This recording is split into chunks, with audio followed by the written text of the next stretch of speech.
A gente se apega a muita bobagem e acha que essas coisas vão definir. Geralmente a gente se apega ao que a gente não tem, não é?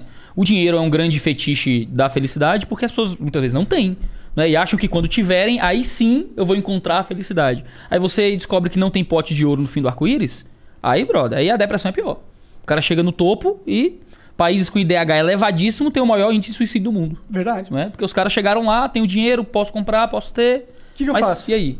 Por que algo. que eu tô aqui? Por que eu tô aqui? Essa é a grande pergunta da humanidade no momento que a gente tá vivendo, na minha visão. Agora tu falou uma coisa assim, que é o caminho que Deus setou pra gente, né? Você falou, a gente tava falando que você disse que Deus é uma energia e tal. Deus é uma lógica, na minha opinião. Como é que é isso? Eu não entendo. Até hoje. É tipo, eu não sei o que é Deus. Uhum. Eu não faço a menor ideia que porra é essa, tá ligado? Mas eu sei que essa merda existe, essa parada existe. Eu sei que existe uma direção, é o que eu sinto, tá ligado? Eu sei que existe uma direção, um caminho, existe o lado do mal, existe o lado do bem. Quem que determina o que é o bem e o que é o mal? É Deus, na minha visão, entendeu? Mas eu não consigo dizer que aí, a partir dessa conclusão que existe bem ou mal e que Deus existe, que Deus é algo, que Deus é uma energia, que Deus não quer que eu case, que faça sexo antes do casamento, tá ligado? Eu não consigo ter essa interpretação de Deus. Porque a partir do momento que você fala que existe um bem e um mal, um caminho estabelecido por Deus, pra mim isso invoca uma pessoalidade, uma autoconsciência que provém de Deus, né? Porque como é que uma força ou energia impessoal, eu disse lógica, né? Mas que não tem autoconsciência consegue criar determinações comportamentais, morais, ou um caminho do bem e do mal. Porque falar de bem e mal, pra mim, fala-se muito de pessoalidade. Tem que existir uma mente que projeta o seu caráter para formar o que é bem e o que é mal. Sim, mas isso eu acho que talvez é uma ferramenta da nossa realidade como humano. Nós temos que ter um ego para existir neste universo que a gente habita, entendeu? Mas eu não acho que Deus esteja preso a isso. Acho que Deus não necessariamente precisa ter uma pessoalidade. Ele pode ser uma parada que a gente nem entende. A gente entende a pessoalidade porque a gente é uma pessoalidade. E a gente não consegue imaginar uma vontade sem essa pessoalidade. Mas isso não é necessariamente uma limitação de Deus. Talvez uma limitação da nossa percepção. Talvez o que você esteja dizendo é que Deus ele é mais que uma pessoalidade. E não menos. Sim, exato. Entendeu? Deus ele transcende a mera pessoalidade. Ele é... Individualidade para Deus eu acho que é um conceito raso para Deus, ele ser um indivíduo. Acho que ele não é limitado a um indivíduo, sabe? Por isso que é trindade, né? Por isso que a gente fala de Pai, Filho e Espírito Santo. Mas é mais do que isso, né? Se na doutrina cristã, Deus ele se manifesta em três autoconsciências, né? Que é o Deus Pai, o Deus Filho e o Deus Espírito Santo. É um dos grandes mistérios da teologia, né? Como é que Deus pode ser três e um ao mesmo tempo e tal. E sei lá, só é o que está escrito. É porque ele transcende a pessoalidade. Exatamente. Né? E como é que Deus vira homem? Como é que o autor da vida nasce de uma mulher? Né? Como é que o verbo eterno tem que aprender a falar? Como é que o incontido entra num corpo? Né? Como é que o autor da vida morre? Sabe? E realmente essa sensação tem que ser gerada na gente. Como é que pode isso? Isso é absurdo, cara. Mas esse é o grande absurdo da mensagem do Evangelho. De que a gente tem Deus, um ser pessoal, segundo a visão cristã, segundo a visão judaica, da maioria das religiões monoteístas do mundo. Um Deus pessoal, que olha pra gente na nossa miséria, no nosso pecado, nas nossas falhas, e escolhe se tornar como nós para se tornar uma ponte entre nós e ele. Tem o relato da multiplicação dos pães e dos peixes, por exemplo. Aí o relato diz que tinha uma multidão lá ouvindo Jesus, e o pessoal tava com fome. Aí diz, Jesus, como é que a gente vai alimentar essa galera toda aqui? Estão 1000 pessoas aqui e tal. O que a gente faz? Aí diz, traz aí alguma coisa aí. Aí chega uma criança que tinha pães e peixes. Aí dá lá, Jesus pega e distribui, multiplica, aquele grande milagre famoso, todo mundo come e sobra um monte de cesto de pão e peixe ainda pro povo. Isso é um relato milagroso, de um evento sobrenatural. Há muitos teólogos, e esses são os críticos mais majoritários, dentre os críticos da academia, que tentam desmistificar isso, ou seja, vão tentar tirar a parte do milagre do texto. Então, na verdade o que Jesus fez foi através da generosidade do menino, fazer com que as pessoas mostrassem suas comidas escondidas e repartissem e tal e tudo mais. Eu teria uma interpretação assim, se eu fosse analisar, entendeu? Sim. Porque eu não acredito que existe sobrenatural. Pronto. Só que esse é o grande problema. Então, é só não acreditar na Bíblia. Mas é foda, porque você não concorda com essa interpretação. Porque você tá falando que pra acreditar em Deus, você tem que acreditar no sobrenatural. Então você tá dizendo que Deus é natural? É difícil tratar Deus como algo natural, porque se ele é algo que não transcende a natureza, então ele não está fora daquilo que existe num processo evolutivo natural. Por que ele precisa estar fora? Dentro do conceito tradicional de Deus, Tradicional, claro. A não ser que você aí desse jeito, daqui a pouco qualquer um pode ser Deus. Assim, Bolsonaro vira Deus. Não necessariamente, porque o Deus ele tem que obedecer uma lógica, né? Por que tu escolheu Bolsonaro? Porque é o do momento. Se Lula estivesse lá, eu diria ele. Quando for 2022, eu vou dizer o Monark. Né? Vai ser presidente da vez. Ou o Felipe Neto, né? Talvez. É que, tipo, eu acho que você ter que forçar a aceitar milagres ou aceitar o sobrenatural numa mente cética moderna, não acho que é o caminho para a religião. Eu acho que isso é você bater em ponto de faca. Porque eu nunca vou acreditar em sobrenatural. Não importa. Eu acredito em Deus, tá ligado? Mas eu acredito que, por acreditar em Deus, eu acredito que ele pôs as regras claras. E não vai ser nenhum humano, Jesus ou caralho, que vai nascer e vai quebrar essas regras, tá ligado? Eu não acredito que Jesus era Deus. Não acredito. Não acho que faz sentido. Eu acho que o máximo que Jesus poderia ter sido, na minha visão, foi um cara genial, um filósofo genial, um intérprete da sabedoria passada de milênios e milênios durante a humanidade, entendeu? E esse cara teve a genialidade de condensar essas histórias e ser um avatar para elas, pelo qual eles pode ter criado uma organização na época que perdurou até hoje e ela foi muito importante para nossa sociedade. Mas eu nunca, na minha visão de vida, nunca vou conseguir imaginar Deus ou Jesus como um mago ou alguém que realmente tinha poderes de transformar água em vinho e tal. Eu imagino ele... Eu acho que a sabedoria divina, a verdadeira beleza dessa porra não é que Deus vai dar poderes mágicos pra gente, entendeu? É que se a gente conseguir realmente parar pra pensar o que é Deus de verdade, e a partir do momento que você meio que identificar o que você acha, agir de acordo... Os milagres acontecem, mas não é porque é milagre de verdade. É porque vai parecer milagre, tá ligado? Porque você não vai acreditar. Se você não acredita em Deus, você não vai acreditar que é possível as coisas. E aí você passa a acreditar, milagres começam a acontecer. Eu acho que vem disso. Eu não consigo ter essa interpretação mágica. Caralho, pensei que ele fosse chorar. Você tem ali as cartas do Novo Testamento e elas são copiadas, né? E copiadas e recopiadas. E existe hoje a capacidade de a gente remontar o Novo Testamento através de todas essas cópias. Como documento histórico, o Novo Testamento é o documento mais historicamente confiável do mundo. Segundo as associações que registram o número de manuscritos do Novo Testamento, a gente tem cerca de 6 mil manuscritos gregos do Novo Testamento. Dá alguns milhões de páginas de Novo Testamento. O segundo documento grego, o documento antigo, com maior número de cópias, se não me engano, tem 100 e poucas. Não é? Fora isso, fora as cópias gregas, a gente tem as cópias cóptas, e tem as cópias para o latim, tem os comentários que os primeiros pastores faziam dos textos das cartas. A gente consegue remontar todo o Novo Testamento só dos comentários só das pregações que faziam em cima do texto. Não é? Então, outros julgam que juntando todos os manuscritos, a gente tem mais de 100 mil manuscritos do Novo Testamento, só do Novo Testamento. Isso é o documento histórico com a maior possibilidade de verificação de fonte que existe no mundo. Então, quando diz, esses manuscritos existem. Existem. Tem uma instituição americana que está digitalizando todos eles. Eles são meio espalhados pelo mundo, em bibliotecas diferentes. E hoje em dia você acessa vários deles na internet. Da hora isso. Legal. Então eu entro, olho lá e tal, e confiro. Existem diferenças entre alguns manuscritos. Tu diz, mas o cara copiou errado. E sim, você pega os manuscritos e um pulou uma palavra que o outro não tem. Tá, um escreveu uma palavra errado. Um tentou corrigir um negócio que ele achou que estava meio errado e botou assim. Só que a gente tem tanta cópia que é fácil averiguar qual é o texto original. João escreve o evangelho dele nessa ascensão a partir de Éfeso, que era onde estava voltando essa ideia. Então o livro não tinha capa, não era um livro, né? Era um rolo que não tinha... Sobre o que é esse rolo? O cara abre e tem Enarche Enrologos, que é um tratado de filosofia pré-socrática. Vamos ler, né? Ele vai dizer, tinha esse logos, que é essa energia, mas esse logo é Deus. Esse logo estava com Deus, ele criou todas as coisas, tudo veio dele e tal, e ele virou homem e andou entre nós. Não é? E ele usa a tua ideia pra dizer, esse Deus aí impessoal que tá dizendo, cara, ele virou homem e andou entre nós como Cristo Jesus, sabe? E é muito legal essa ideia que João vai usar um pressuposto da filosofia para poder trazer as pessoas para um ponto comum dele. Né? Olha aqui onde é que a gente tá. Né? Na verdade, a gente tem Jesus que é Deus, que é esse Senhor que coordena e dá ordem para todas as coisas. A verdadeira informação na Bíblia tá dessas interpretações que a gente pode fazer. Porque por mais que a gente possa fazer muitas interpretações, existe um limite pelo qual você faz essas interpretações. E esse limite, ele pode ser muito esclarecedor. Porque você tem certas interpretações que você não pode fazer. Tipo, tem certas coisas... Tipo, você vai vendo os textos... É que eu não tô conseguindo explicar direito, mas você vai olhando os textos... É maconha, cara. É maconha, com certeza. E aí você vai fazendo interpretações dos textos. Mas tem certas coisas que não são todo mundo vai ler e vai ter a mesma interpretação, entendeu? Uhum. E aí, essa interpretação ela é a base da história.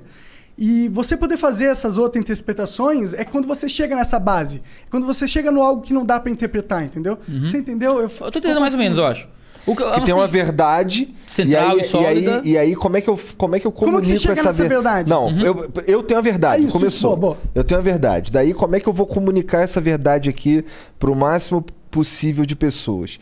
Então, eu conto. Aí essa verdade, ela acaba sendo contada assim, contada assado, contado não sei o quê. E aí, essa galera que tá aqui em cima, eles vão entender aquela mensagem ali de forma diferente. E à medida que eles vão cavando interpretativamente, tá ligado? Eles vão chegar no fundo que é aquela verdade, que é a mensagem que de verdade, a real mensagem que alguém queria passar. Sim, em alguns textos foda.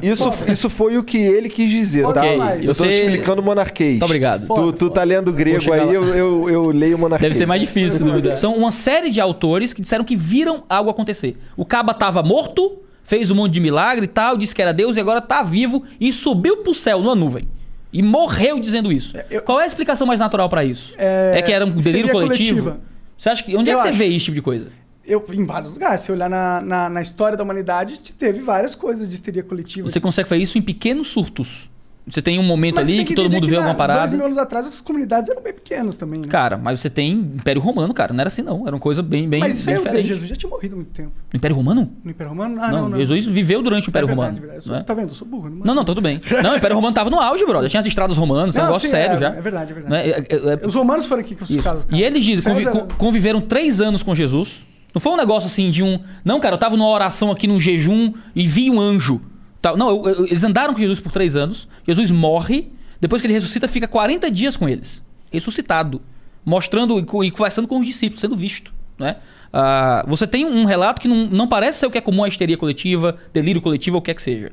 Todos esses cenários de delírio coletivo e histeria coletiva são momentos de surto. Tem uma fogueira, uma música, um negócio lá e aí todo mundo vê a mesma coisa. E se fosse um teatro não dura 40 dias e tal? Não é impossível. Dura 1 hora, entendeu? Não tem como durar 40 dias. Agora um teatro como assim? Teatro, tipo, e se Jesus... Enganou todo mundo. Não. Tinha um irmão gêmeo. Não.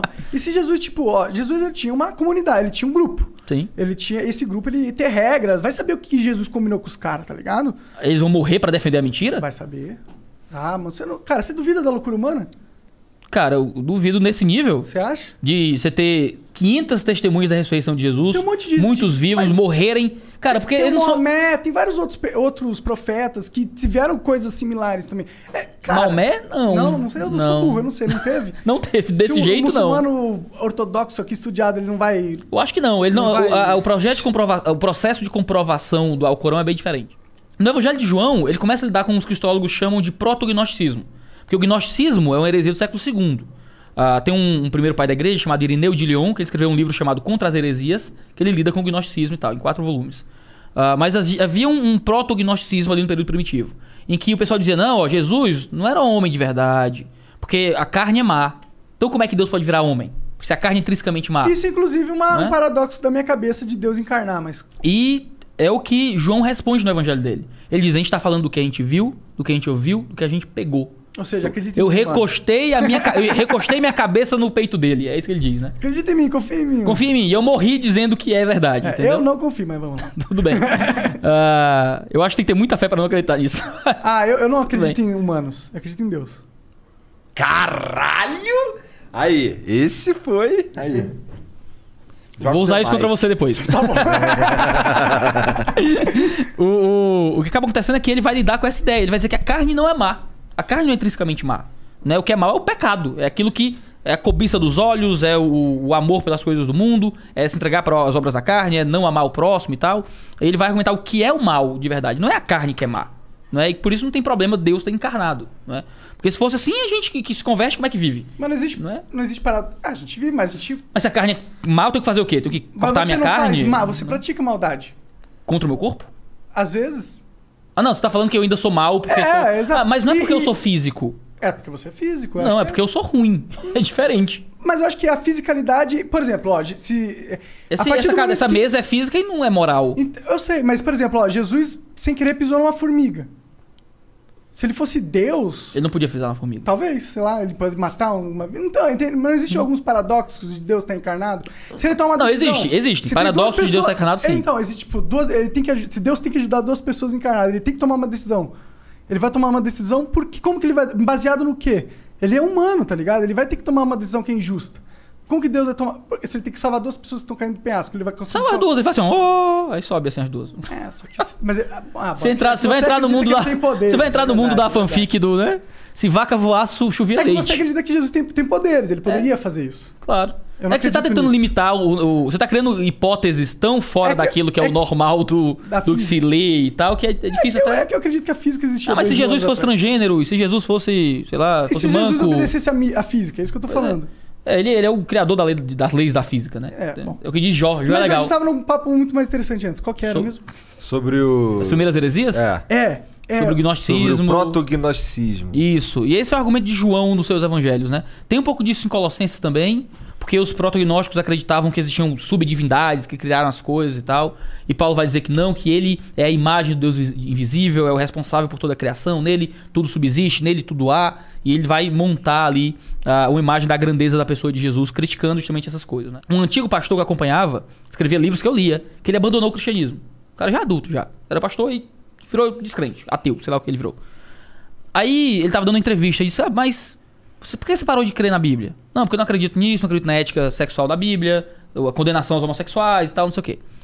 Aí a mulher perguntou, mas não tem tanto cristão que crê na Bíblia, mas concorda com essas coisas e tal, que lê de outro jeito? Ele diz, eu não consigo acreditar que dá pra ler de outro jeito. Ou é isso ou não é, porque é o que tá aí. E você acredita nessa interpretação dele? É exatamente isso. Eu acho que não dá pra ler de outro jeito. Sério? É o que tá lá, tá escrito. Eu não consigo torcer o texto pra poder achar Jesus legalzinho, porque eu acho ele legal, maneiro nas coisas, e separar aquilo que eu não gosto. E Jó fala uma coisa incrível, cara. Ele diz que tudo o que a gente sabe de Deus é só a borda do seu caminho. De que toda a sabedoria do Senhor que a gente tem hoje é só o sussurro da sua voz. E isso lembra muita coisa que Paulo escreve em 1 Coríntios capítulo 13. O 13 é aquele famoso, né? Ainda que eu falasse a língua dos homens e dos anjos e tal, não sei o quê. Se eu não tivesse amor, nada seria. A música do Legião Urbana e tal. E ele diz no finzinho assim, que hoje nós vemos Deus como que por um metal polido. A gente vê assim meio que na penumbra, assim. Um dia, nós o conheceremos como somos conhecidos, né? Então hoje a gente tem a Bíblia, que é maravilhoso, revela quem Deus é, a sua grandeza, o seu poder, a sua obra de salvação. Mas ainda, se eu sou um teólogo, aprendi grego, tô fiz mestrado, tô lendo livro todo dia, eu vivo de ler livro e ensinar a Deus. Tudo que eu sei é o sussurro da voz. É a borda do caminho. É a sombrinha do espelho. Ele é muito mais, ele é muito maior, ele é muito... Deus está sussurrando ainda para mim. Um dia, e é isso que Jó diz, ele diz, quem resistirá ao trovão da sua voz? Se o que a gente tem dele hoje é só o sussurro, quando a gente vê-lo face a face, cara, eu não sei como é que vai ser isso. Quando eu estiver diante da grandeza de quem ele realmente é. Então nessa ideia de, cara, eu acho que Deus é muito mais. Às vezes nas nossas pregações, na nossa teologia, a gente é um... Como eu diria? A gente sabe não é o contrário de microscópio, que é pra ver estrela? Qual é o nome? É o telescópio.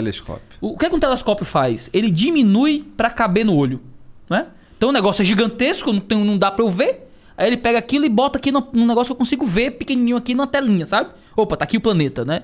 A Bíblia, a teologia, é tudo um grande telescópio. A gente tá tentando diminuir pra ver. Porque ele é tão grande, tão poderoso que não dá. No Antigo Testamento, Moisés chega e diz, Deus, eu queria te ver. Eu quero ver tua face. E Deus fala com Moisés, cara, ninguém pode me ver e viver. Vou deixar assim, ó. Eu vou passar num cantinho ali, meio de costa, tu vê aí na esquina. Foi a igreja que quis se infiltrar no Estado, foi o Estado que pegou a igreja, porque a igreja dominava uma galera, então eu vou me apropriar da igreja pra poder dominar essa galera que má faz. Como é que é essa porra? Quando o cristianismo surgiu, ele era uma religião que não era oficial do Estado, né? A religião oficial do Estado era a adoração a César. Desde Teodócio, Diocleciano e tal, aquele pessoal todo, havia adoração à figura civil mesmo. Né? Você tinha que adorar como tipo Deus. Nesse naipe. O cara era um representante da divindade mesmo, tipo isso. Deus encarnado, tipo Jesus. Tipo Jesus. Jesus era Deus encarnado. Só que o cara usava isso como desculpa para dominar os outros, né? Isso surge no Império Romano, como algo que o povo começa a projetar sobre os deuses para se dar bem, porque as cidades que eram dominadas, que não eram centrais, que não eram Roma, queriam que o imperador tratasse eles bem, então chegava ao ponto de adorar o imperador, para ver se o imperador olhava para eles com cuidado, e os imperadores começaram a gostar muito disso, né? Então começou esse processo todo de adoração. César. o cristianismo era muito perseguido nesse período. Então, tudo que dava de errado era culpa dos hereges, digamos assim. Quando as coisas começaram a dar errado em Roma, terremoto, era porque Deus não estava sendo adorado direito. E quem é que não está adorando Deus direito? Esses cabos aí que não adoram mais César. Então a culpa era dos cristãos, por causa de desastres naturais e tal. Por isso que a ideia de que Nero tacou fogo em Roma e culpou os cristãos. Já ouviu essa história? Na verdade, assim, Nero tacou fogo em Roma, ponto, foi Nero. Mas por que Nero fez isso? Culpa dos cristãos aqui, que não tá adorando o povo, sabe? Não tá adorando direito. No final, culpa dos cristãos. No final, culpa dos cristãos. Então, os cristãos, eles eram muito jogados de lado. Há muitas cartas, como acabar com essa heresia, essa seita aí e tal. Ah, é? Eu tenho uma carta de Trajano a Plínio, que é assim... Cara, a gente quer acabar com esses cabos aí, mas não consegue, porque eles cuidam dos pobres. Sabe assim? Esses caras cuidam dos pobres deles, cuidam dos nossos. Como é que a gente faz pra lidar com uns caras bons desse? Era meio isso, sabe? E com o tempo, com Constantino entrou numa guerra. Ele disse que teve uma visão lá, que por essa cruz te ajudarei e tal, por esse símbolo te ajudarei a vencer. Venceu a guerra e passou a crer no cristianismo. Né? E ele começou então a tratar os cristãos como religião oficial. E aí, automaticamente, o povo que era perseguido, morto por ser cristão, passou agora a estar do lado do governo e o governante fez mudar de lado. Agora vamos obrigar os outros a ser crente. E foi de um dia pro outro. E isso começou muito cedo, século IV, se não me engano, no cristianismo. Nessa cristianização política. À medida que Constantino ia conquistando território e tal, era conquistando também para a igreja, para Jesus, o que é que seja. E houve constantemente um processo que ia crescendo de entender que o Estado... Não é? O Estado moderno era outra coisa, eram os impérios, os reinos, eram muito ligados à agenda religiosa. Então, o Estado era religioso, né? Em algum sentido. A ideia de... E aí você tem guerras religiosas, que se o Estado e a religião é uma coisa só, tá tudo muito próximo, líderes religiosos e líderes civis se confundem muitas vezes, a guerra vai ser sempre guerra religiosa em algum sentido. Então, você tem as cruzadas, por exemplo. Vieram os mouros e invadiram e tomaram terras e tal. Aí vai lá, dizendo que Deus quer, Deus o quer. Vai lá, papo urbano, movendo o pessoal pra guerrear, pra tomar o território e tal. Você junta duas coisas que não deveriam estar juntas. Que é a influência religiosa, o poder de igreja, com o interesse que é civil, militar, territorial e coisas assim. Acaba que essas eram guerras religiosas, não é? Mas não era religião, pura e simplesmente. Era religião, ela estava inevitavelmente atrelada à agenda estatal e política, né? Então seria religiosa de algum jeito por causa dessa inter-relação. Toda guerra antes da Reforma Protestante era religiosa. Não tinha o que fazer. Entendi. Porque estava muito junto. Todos os momentos na história moderna em que o Estado e a religião se internalizaram era para o Estado controlar a religião. Foi o que aconteceu na Alemanha nazista. Havia a igreja estatal dos cristãos alemães, que era a igreja oficial do partido. Entendi. E tinha os cristãos dissidentes, que era a igreja confessante, que queria confessar as verdades da fé que eram proibidas, que eram inimigos. Um teólogo muito famoso chamado Dietrich Bonhoeffer, que escreveu muita coisa de teologia, que a gente estuda no seminário, foi morto no começo do regime nazista, porque pegaram ele num plano de conspiração para matar Hitler. Caralho. Pastor na Alemanha. Porque ele era... que da hora, mano. Muito a louco. vida real é muito mais legal que filme, mano. A vida real é muito doida. Cara, então assim, na China, o que é que você tem? Tem a igreja... o evangelho não é perseguido na China, que história é essa? Tem igreja na China. Tem a igreja estatal chinesa, que o partido manda e desmanda. Que o pastor é o partido que escolhe, que a mensagem é o partido que comanda. Mas existem vários cristãos que até hoje se reúnem em cavernas na China. Eu não sabia quem era Spook House, nunca vi na minha vida. Nunca tinha visto na minha vida. Aí, porque não, sei lá, nunca caiu na minha bolha de internet, né? Aí eu faço muito caixinhas de perguntas e respostas no Instagram e tal. Dou perguntas, respondo teologia e tal. Aí choveu um dia. Responde Spook. Minha vida era responder o Spook. Minha vida resumia a isso. Mas quem é Spook, brother? Aí eu fui ver e vi que ele veio no Flow. Eu já achei legal o Flow e tal. Fui lá, os meninos lá, gente boa. Aí eu olhei assim, 4 horas. Eu disse, vai cagar, meu irmão. Eu vou responder o cara 4 horas, eu tenho uma pra fazer. E foi no dia do Halloween, cara. Spook. Aí eu dei uns dias assim, eu tinha que arrumar meu escritório, tava tudo uma bagunça lá. Eu disse, cara, tem que mexer aqui no escritório, eu tava pra ouvir, eu ia botar uma música. Eu disse, deixa eu ouvir aqui esse flow, até onde eu aguento. Deu um tempo, ele falou um negócio de Bíblia. Eu disse, isso aqui não tá muito certo não, então não é bem isso não. Aí eu disse, vou fazer o seguinte, eu vou tentar... Aí eu fiz o que? Liguei minha câmera, aí eu ficava ouvindo, quando ele falava alguma coisa eu vinha e comentava. Porque eu sabia de cabeça ali na hora. Aí falando tal, ia falando tal. Isso uma live? Não, isso gravado. Eu ligava a câmera, aí falava ali uns 5, 6 minutos, parava de gravar e voltava a ouvir. E ia gravar meu escritório. Aí, mais uma coisa de Bíblia aqui. Parava e tal e fez isso. Mandei pro Tule uns 15 vídeos, assim, uns 15 vídeos curtos, assim, pra ele, assim. Ei, cara, pega isso aqui, edita aí, junta tudo e tal. Tanto que meus livros estão um canto, depois vai pra outro, depois vem pra cá. Tava uma bagunça lá no escritório. Aí eu fiz esse vídeo, tem uns 20 minutos, Tule? Por aí? Foi mesmo. Uns 20 minutos de vídeo respondendo aquilo que o Spook fala sobre Bíblia aqui no Flow, né? Sobre a experiência religiosa dele por si só, de ver espírito e tal, não entra nesse assunto, não é? Eu só indico, eu tenho uma opinião pessoal sobre isso e tal. Eu coloquei lá, tem um cara aqui que analisou, o Spook não foi um desses caras mais malucos que xinga o cara, não. Só uma análise lá que fizeram mais fria do que ele faz. Tenho minha opinião. Eu falei pra ele, eu não acredito no sobrenatural. Eu falei, mas ok, manda aí. Aí eu mandei lá o link do cara, mandei, entrei nesse assunto, só lidei com teologia, falei lá do jeito que eu sei falar, sabe? Não sou um cara de gritar assim. Eu falo alto, porque é meu jeito mais expansivo, mas não sou de escrotizar o cara, né? Uhum. Fiz alguns juízos, assim, ó, ele fala com convicção sobre uma matéria que ele não parece conhecer bem e tal, isso que é um erro histórico e tal. Que esses intelectuais, eles sempre tem que se refutar, né? Cara, é o que eu faço na internet, eu tô zoando. É ensinar a Bíblia. Sim. Um cara falou pra 4 milhões de pessoas umas paradas sobre Bíblia, o pessoal gente da minha igreja vem me perguntar, sabe? É esse nível de influência. Claro. Né? Pô, pastor. Eu acho importante, eu gosto que você se O Spook falou isso e tal, como é que é? E o pessoal mandando pergunta, gente crente que ouve e não sabe responder. Diz, faz parte do processo de educação de todos nós, né? E do diálogo da sociedade. Isso faz bem. Aí gravei e o Spook deixou um comentário no mesmo dia lá super elogioso.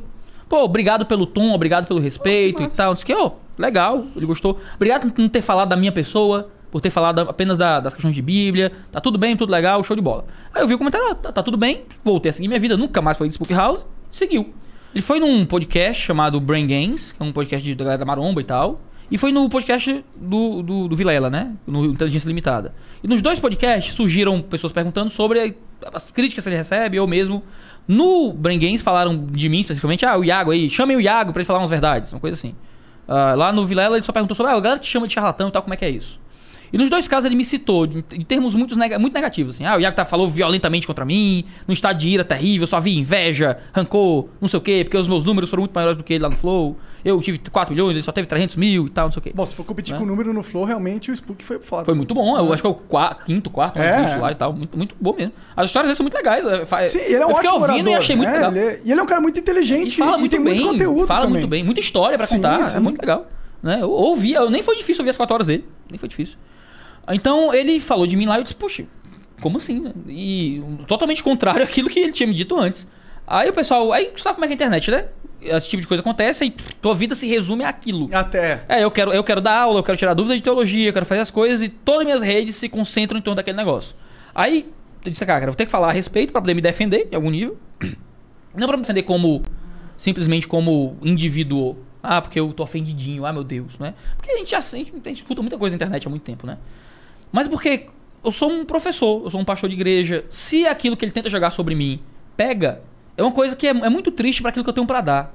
Não é, poxa, aquele pastor violento que xinga os outros, preconceito religioso, sei lá. Não é uma coisa muito ruim. E eu achei que eu fiz um vídeo respondendo aquilo que eu vi nos programas. Eu falei, gente, não fiz nada disso que ele tá dizendo. Não faz sentido ele ficar me batendo com o número. Não, sabe? Ele tá te batendo com o número, né? Se fosse com o braço dele, você tá fudido, meu irmão. O cara é enorme. O cara é gigantesco. Enorme. Aí, negócio de... Não tenho medo de demônio, não tenho medo do braço dele. Tá o bicessor. O medo é aquele bíceps. O braço do cara é o tamanho de uma criança, bro. Sim, tá maluco. Grande. Então eu fiz um vídeo de novo, tentei ser o mais respeitoso que pude, mas fui um pouco mais incisivo, assim, cara, tal. Mas com todo respeito, disse lá, não vão lá azucrinar o cara, não vão no canal dele escrotizar ele e tal, porque isso não se faz. Mas tô aqui explicando e disse, cara, se você quiser, tá aqui, tá lançada aqui a conversa, né? Pra gente ir lá no podcast lá e conversar, vamos lá conversar. Vamos junto lá aparecer, a gente conversar ao mesmo tempo e tal. E ele deu nos programas, falou que tinha processado um monte de gente, aí começaram a perguntar, o Spook te processou, Eu fui até conferir, o advogado conferir, Alguém processou. Alguém me processou aí, né? Graças a Deus não aconteceu. aí eu fiz o vídeo explicando, cara, não fui processado pelo Spook, tá tudo certo e tal. E pronto, fiz o vídeo. E fui dormir, eram 11 da noite. No outro dia de manhã eu acordei e tinha um vídeo dele já, às 5 horas. Eu disse, meu Deus, e gravou de madrugada. Aí, e o tom dele era muito outro, sabe? Como se eu tivesse, sei lá, humilhado ele ou alguma coisa assim. E me atacando lá, mostrando as fontes dele e tal. Não foi muito legal, não é? E julgando mesmo minha índole, meu caráter, dizendo que eu era violento, invejoso ou o que é que seja. Cara, aí vira... como é que é, né? YouTube vira guerra, vira tudo mais. Aí eu disse, meu Deus, eu respondo isso, eu falo alguma coisa, eu não falo. Aí eu disse, bem, eu vou falar. Chamei ele pra ir pra gente conversar junto, lá no programa. Ele disse que não ia, porque eu perdi a chance de conversar com ele e tal. Aí eu preparei, gravei por 1h10, um vídeo de 1h10, no sábado à noite. Mandei pro Pop do Tula, que editou tudo. Né? Foi remunerado pra isso, tá? Mas aí tava pronto pra... Hoje, 10 da manhã, saiu um vídeo de 1h30, de 1h10. Saiu? Tá lá no canal? Não saiu ainda, vou explicar. Tá. Refutando o Spook em 12 pontos do que ele falou sobre mim. Né? Só que assim, é o tipo de coisa que não é o que eu quero fazer na internet, tá ligado? Não é o tipo de conteúdo. Só que no sábado, a esposa do Spook mandou mensagem no meu Instagram. Eu tava assistindo seriado com a minha esposa sábado à noite. Aí o Mateuzinho, que cuida do meu Instagram, disse: Iago, chegou a mensagem aí da esposa do Spook. Aí eu dei uma olhadinha e tal, eu fui responder, eu acho que tá no outro dia, se eu não me engano. Aí ela queria conversar, não era um tom tão conciliador assim e tal, mas era uma abertura de conversa. E chegou uma hora lá que ela deu um número pra eu ligar. Eu disse: olha, é domingo, já era um domingo, domingo tem igreja, lotado aqui, tem que cuidar do povo. Vou viajar pra São Paulo 4 da manhã, uma coisa. Vou ver se consigo ligar na segunda, tudo bem? Aí tudo bem. Aí segunda aqui, eu tive as reuniões de manhã e tal, na segunda ontem. Eu liguei pra eles, né? E telefonei, disse: ó, tenho aqui umas meia horinha livre aqui, antes de um outro compromisso e tal. Dá pra gente conversar? Aí dá. Aí no telefone o tom foi totalmente outro, né? O Spook pediu desculpa, disse: cara, me perdoe por ter falado, eu falei isso de você, mas na verdade o que aconteceu foi que várias pessoas usaram seu vídeo contra mim. Da primeira vez que eu comentei isso, a esposa dele que falou. Quando a gente comentou lá no primeiro vídeo, porque a gente achou super de boa, mas quando começaram a usar o vídeo o tempo todo: você é um mentiroso, charlatão, tá vendo? O Iago te jantou, te destruiu, acabou contigo, hahaha. Aí ele disse tem que se posicionar. Ele disse que recebeu ameaça de morte, com base no meu vídeo até e tal. Ele disse que no vídeo que ele fez, né, que o teu povo veio me ameaçar de morte, tal coisa assim. Ele disse: cara, e a gente projetou isso, meio que ressignificou o vídeo que tinha visto a primeira vez, como se eu tivesse sido violento ou o que é que seja com ele, né?